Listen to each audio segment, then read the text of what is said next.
Hello বন্ধুরা, আজকে আমরা নিয়ে চলে এসেছি বেসিক ফিজিক্সের আর একটা অত্যন্ত গুরুত্বপূর্ণ ক্লাস।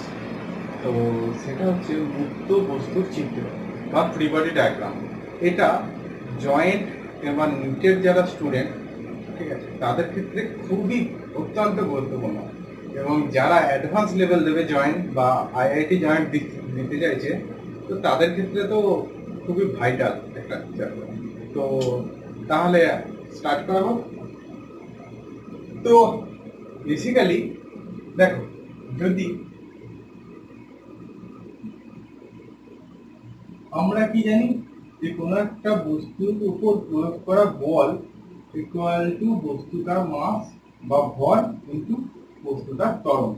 তো ধরো একটা বস্তু রয়েছে, সেটা হচ্ছে এম বস্তু। এবার বস্তুটার উপর যদি আমি একটা বল প্রয়োগ করছি, মানে বস্তুটাকে আমি একটা টানছি বস্তুটাকে, তাহলে কি হচ্ছে, বস্তুটার মধ্যে একটা ত্বরণ উৎপন্ন হচ্ছে। তখন জিনিসটা কি দাঁড়াচ্ছে যে F equal to M into A. ঠিক আছে, এবার যদি আমি এই যে বস্তুটাকে এফ ফোর্সে টানলাম কিংবা এফ ফোর্সে ঠেলা হলো, তো দুটো ক্ষেত্রে F equal to M A হচ্ছে। এবার যদি বস্তুটাকে আমি এই যে টানা হলো এফটা এইভাবে টানা হচ্ছে, তাহলে বস্তুটার উপর বলের কি হবে? তাহলে এই এফটা দুটো উপাংশে ভাগ হয়ে যাচ্ছে। আবার দুটো উপাংশ কি কি? একটা হচ্ছে যদি এই কোণটা থিটা হয় তাহলে এফ cos থিটা, আর এইদিকে হচ্ছে এফ sin থিটা। এবার দেখো, মুক্ত বস্তুর চিত্র বলতে কি বোঝায়? যে ধরো কোনো একটা বস্তুকে তুমি ধরলে যে এম বস্তু, এই বস্তুর ক্ষেত্রে তোমাকে দেখতে হবে যে এর উপর ফোর্স বা বল কোন উপাংশে কত পড়ছে, এবং সেইটাকে নিয়ে আমার ক্যালকুলেশন করতে হবে। যদি এখানে একটা জায়গায় অনেক সংখ্যায় বস্তু হতো, তাহলে সেই ক্ষেত্রে কি করতে হবে, প্রত্যেকটা বস্তুকে আলাদা আলাদা করে তার ওই ইন্ডিভিজুয়াল মানে প্রত্যেকটা বস্তুর মানে এক একটা বস্তুর ওপর কত বল প্রয়োগ করছে এবং কি কি বল প্রয়োগ হয়েছে, তো সেগুলো আমাদেরকে দেখতে হবে। দেখে আমাদের এর গতির সমীকরণটা বের করতে হবে। তো এটাই হচ্ছে বেসিক্যালি মুক্ত বস্তুর চিত্র। তাহলে এই ক্ষেত্রে দেখো, এই যে অভিকর্ষজ ত্বরণ সর্বদা নিচের দিকে জি, তার মানে এর ওপর ওয়েট কি হচ্ছে এমজি। তাহলে এর ক্ষেত্রেও ওয়েট হচ্ছে এমজি। তাহলে এ যখন বস্তুটা ওই ভূমির ওপর এমজি বল প্রয়োগ করছে, মানে আমি ধরো দাঁড়িয়ে রয়েছি, দাঁড়িয়ে থাকার জন্য আমি কি করছি, এই যে মেঝেটার উপর একটা আমার ওয়েটে বল প্রয়োগ করছি। তো আমার ওয়েটে যখন বল প্রয়োগ করছি, এই মেঝেটাও কি আমার ওপর নিউটনের তৃতীয় সূত্র অনুযায়ী অপোজিট একটা মানে অপোজিট মানে বিপরীত একটা বল প্রয়োগ করছে, এবং সেই বলটা হচ্ছে কি আর, সেই বলটা হচ্ছে আর। ঠিক আছে, তাহলে এই ক্ষেত্রে কি হচ্ছে যে এফ সাইন থিটা দেখো উপর দিকে প্লাস আর মাইনাস এমজি, কারণ দেখো নিচের দিকে আছে এমজি ইকুয়াল টু জিরো। কারণ জিরো কেন হচ্ছে, কারণ দেখো এই যে বস্তুটা আমি এফ সাইন থিটা করেছি, তার জন্য বস্তুটাকে এইদিকে টানছি, বস্তুটা এই দিকে সরেছে, এই দিকে ত্বরণ হয়েছে, কিন্তু এই দিকে কি বস্তুটা এরকম উঠে পড়েছে? উঠে পড়েনি। তো তার জন্য এটা জিরো। আর এই ক্ষেত্রে কি হচ্ছে, এক্ষেত্রে হচ্ছে F cos theta equal to M into A, এটা হচ্ছে। তাহলে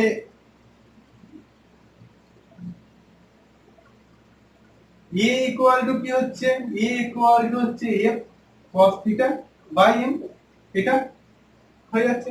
তাহলে এখান থেকে তুমি রিঅ্যাকশন ফোর্সও তুমি পেয়ে যাচ্ছ, বের করে নিতে পারবে, এফ এর মানও তুমি বের করে দিতে পারবে। ঠিক আছে, এবার দেখো, যদি এই বস্তুটাকে কি করেছিলাম, টানা হয়েছিল, এবার যদি বস্তুটাকে আমি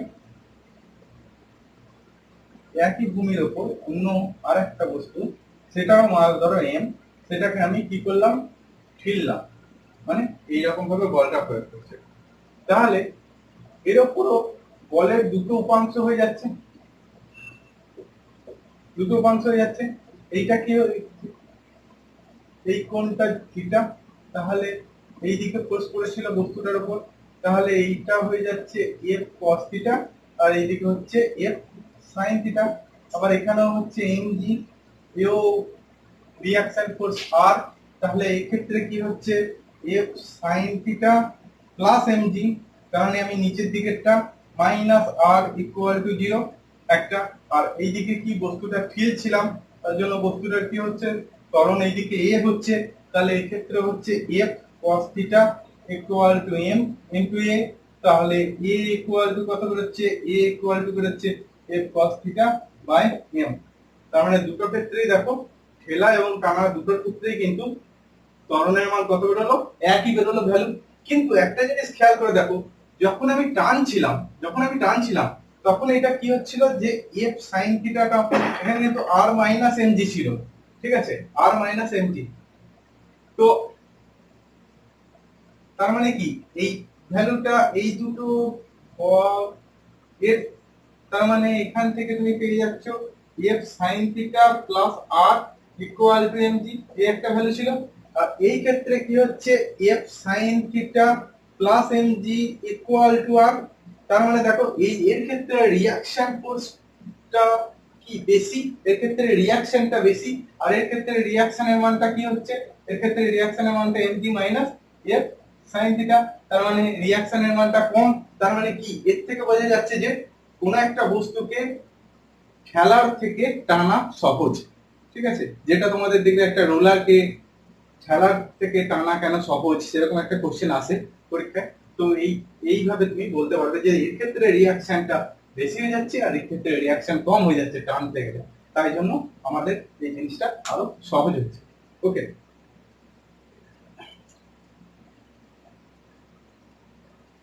এবার আসছি যদি এই জিনিসটা নত তলে হতো,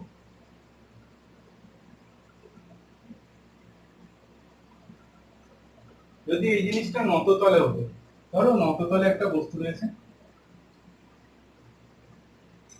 নত তলটার অ্যাঙ্গেল হচ্ছে থিটা, ওকে, এবার কি বস্তুটার ধরে, তাহলে এমজি তো সব সর্বদা নিচের দিকে, এমজি নিচের দিকে, আর এইদিকে কি হতো ওর ওজনটার একটা কম্পোনেন্ট হতো এমজি cos থিটা, আর এদিক দিয়ে হতো এমজি sin থিটা।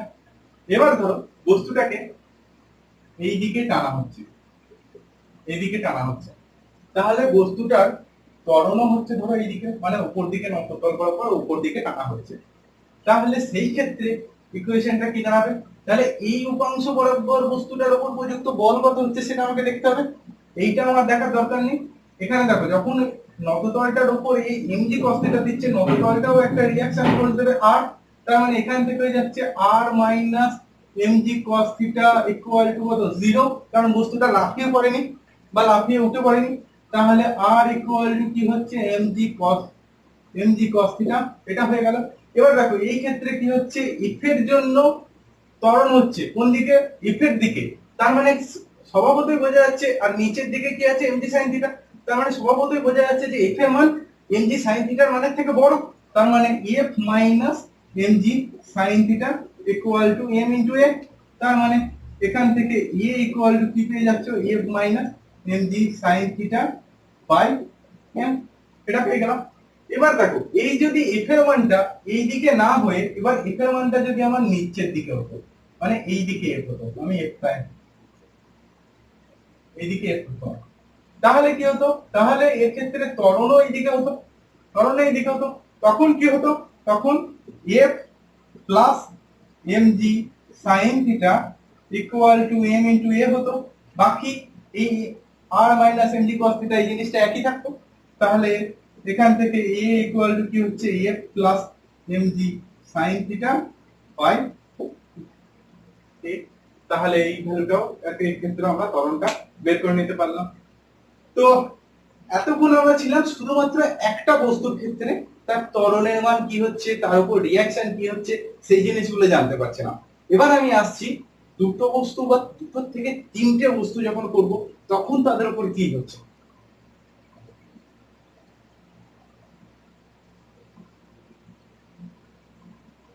এবার প্রথমে কি করেছিলাম যে একটা লাইন বরাবরই করেছিলাম। এবার ধরো একটা ছোট বস্তু আছে আর একটা বড় বস্তু আছে। ছোট বস্তুটা দিচ্ছি স্মল এম, বড় বস্তুটার ভর দিচ্ছি ক্যাপিটাল এম। ঠিক আছে, এবার কি হচ্ছে, এর ফোর্স দিয়ে বস্তুটাকে, দুটো বস্তু এরকম যোগ করা আছে, দুটোকে একসাথে টানা হচ্ছে। তাহলে এদের কি হচ্ছে, ত্বরণ হচ্ছে এদিকে। ওকে, এবার দেখো যখন দুটো বস্তু জয়েন্ট আছে তাহলে কি হচ্ছে, যে এম বস্তুটা কি করছে, ক্যাপিটাল এম বস্তুটা স্মল এম বস্তুটাকে টানছে, তাহলে ক্যাপিটাল এম বস্তুটা স্মল এম বস্তুটাকে টানছে এদিকে। তাহলে স্মল এম বস্তুটাও ক্যাপিটাল বস্তুর উপর একটা অপোজিট নিউটনের তৃতীয় সূত্র অনুযায়ী অপোজিট একটা রিঅ্যাকশন ফোর্স দেবে। ঠিক আছে, তার মানে এই মানে কি হচ্ছে, যে এই দিকে একটা ফোর্স হচ্ছে, সেটা হচ্ছে স্মল এম, আর এও অপোজিট একটা ফোর্স দিচ্ছে যেটা হচ্ছে স্মল এম। ঠিক আছে, তার মানে এইটা হচ্ছে নিউটনের তৃতীয় সূত্র অনুসারে, যে এফটা যখন এরকম টানছে এটাকে এইদিকে টানছে, তখন এও স্মল এমও ক্যাপিটাল এম এর উপর এই একটা বল প্রয়োগ করছে। তাহলে এবার আমি আসছি এই স্মল এমটা নিয়ে। স্মল এমটা এটাই হচ্ছে মুক্ত বস্তুর চিত্র, যে প্রথমে আমি স্মল এমটা মানে কি ফোর্স হচ্ছে সেটা আমি দেখব। তো এটা হচ্ছে স্মল এম, স্মল এর উপর কে ফোর্স করেছিল, এফ, মানে এফ এইদিকে টেনেছে। এবার এবার কি হচ্ছে, যে এর দিক স্মল এম কি হচ্ছে, স্মল এম তো এইদিকে যাচ্ছে, স্মল এম তো ত্বরণ হচ্ছে, যখন ফোর্স নিয়ে টানছে তখন স্মল এম এর দিকেও তো ফোর্স হচ্ছে, কিন্তু স্মল এম এর উপর দেখো ক্যাপিটাল একটা প্রয়োগ হচ্ছে না। স্মল এম এর উপর কোন ফোর্সটা করছে, এই ক্যাপিটাল এম এর জন্য যে ফোর্সটা সেটা হচ্ছে স্মল এম এর উপর পড়ছে। তার মানে এর জন্য এরও ত্বরণ হচ্ছে, তার মানে এখান থেকে পেয়ে যাচ্ছি F equal to M A, এই জিনিসটা পেয়ে গেলাম। এবার দেখো ক্যাপিটাল এম বস্তুটার ক্ষেত্রে যখন আমি ধরছি, ক্যাপিটাল এম বস্তুটার ক্ষেত্রে যখন ধরছি, ক্যাপিটাল এম বস্তুটার ক্ষেত্রে যখন ধরা হচ্ছে, তখন এর উপর কি আছে, এই দিকে ফোর্স আছে, ওর ত্বরণ কি হচ্ছে, এ হচ্ছে, আর এই দিকে স্মল এম বস্তুটা ওকে টানছে অপোজিট। তার মানে কি হচ্ছে, F minus F equal to capital M into A. তার মানে এফ ইকুয়াল টু কি হচ্ছে, এবার F equal small F equal to কি বেরিয়েছে, এম এ। তার মানে M A plus small M A, তার মানে M plus M into A. তার মানে এখান থেকে ত্বরণের মানটা কত পেয়ে গেলে, ফোর্স বাই দুটো বস্তুর ভরের যোগফল, এটাই হয়ে গেল স্মল এর মান। ঠিক আছে,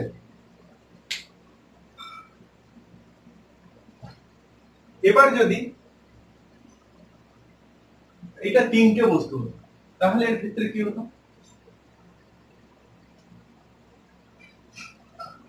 যদি তিনটে বস্তু হতো, ধরো এই একটা বস্তু, এটা হচ্ছে M1, আর একটা বস্তু M2, আর একটা বস্তু M3, এদের উপরও সেম একটা ফোর্স পড়লো F, এবং এদের ত্বরণ হচ্ছে A, এদের ত্বরণ হচ্ছে A। ঠিক আছে, তাহলে কি হচ্ছে, যে যখন M3 বস্তুটা M2 বস্তুটাকে টানছে, তখন কি হচ্ছে, যে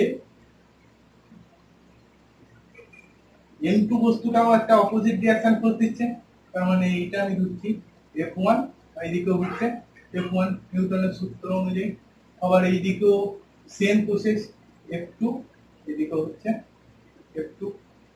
তাহলে প্রথম আমি M1 বস্তুটার ক্ষেত্রে নিচ্ছি, M1 বস্তুটার ক্ষেত্রে কি আসছে, স্মল F2 আসছে, আর এর ত্বরণ কোন দিকে হচ্ছে, এইদিকে। তাহলে এখান থেকে কি পেয়ে যাচ্ছি, F2 equal to M1 into A, প্রথমটা পেয়ে গেলাম।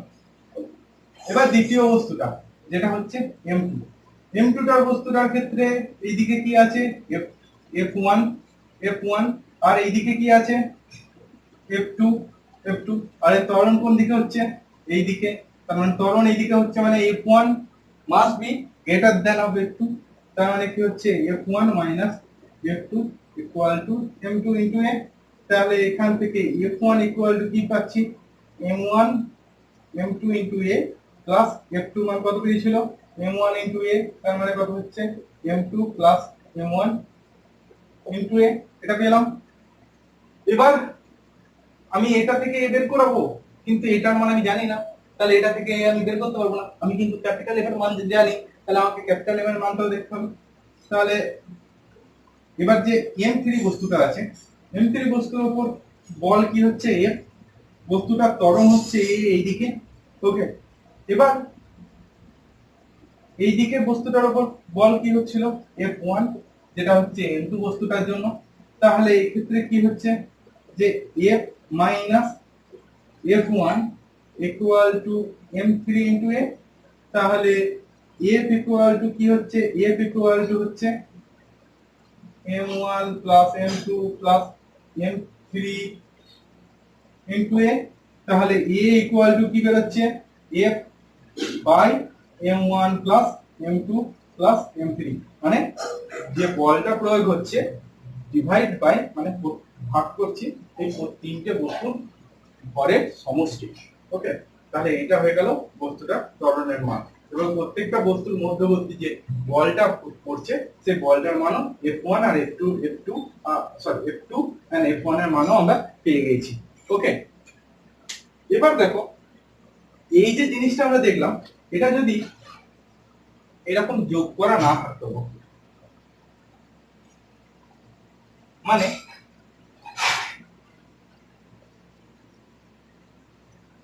এটা M1 বস্তু, একটা দড়ি বা স্ট্রিং দিয়ে আর একটা বস্তু,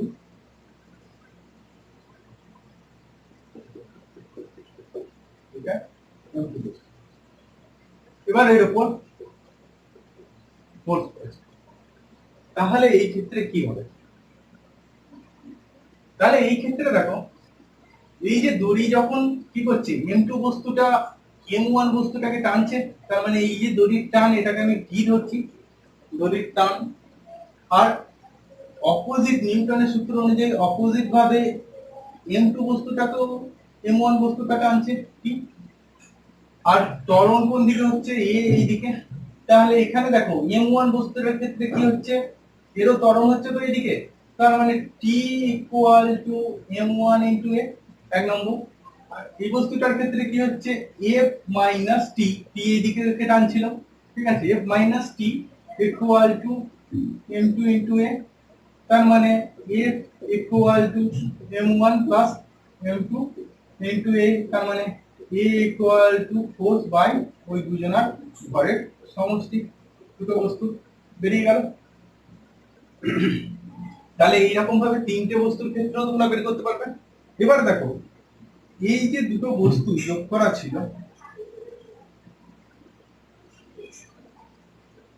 কি করলাম, M1 M2, এটা ছিল ফোর্সটা এই দিকে টেনেছে। এবার যদি ফোর্সটা এই দিক বরাবর হতো, মানে ফোর্সটারও দুটো উপাংশে ভাগ করতে হতো, তাহলে দুটো উপাংশে ভাগ হলে এই সমান্তরালের সঙ্গে থিটা কোণ করলে এই দিকে কি হতো, F cos থিটা, আর এই দিকে কি হতো, F sin theta, sin theta. এবার দেখো এই যে M2 টা বস্তুটার উপর, M2 বস্তুটা এর উপর কি রিঅ্যাকশন ফোর্স দিচ্ছে, M2G, ভূমির উপর যে বল দিচ্ছে সেটা M2G, আবার ভূমিটা M2 এর উপর কি ফোর্স দিচ্ছে বা বল দিচ্ছে সেটা হচ্ছে ধরো R2, আবার এই ক্ষেত্রেও দিচ্ছে কি হচ্ছে M1G, আর এর ক্ষেত্রে হচ্ছে R1। ওকে, তাহলে এখানেও টান ধরো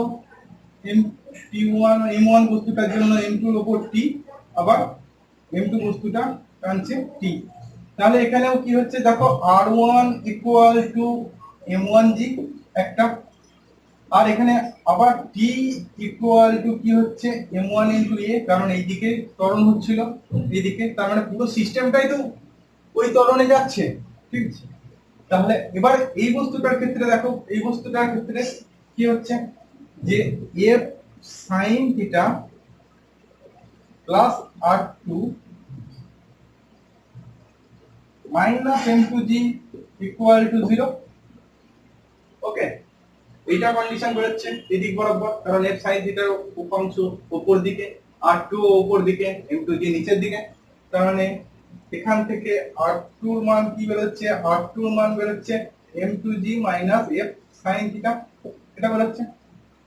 আর এই দিকে টান ছিল, তার মানে এই দিকে কি হচ্ছে F cos থিটার জন্য যাচ্ছে, বস্তুটা ত্বরণ হচ্ছে, মাইনাস কে টানছে বস্তুটাকে এদিকে টি m1 টি, তার মানে ইকুয়াল টু কি হচ্ছে m2 ইনটু a।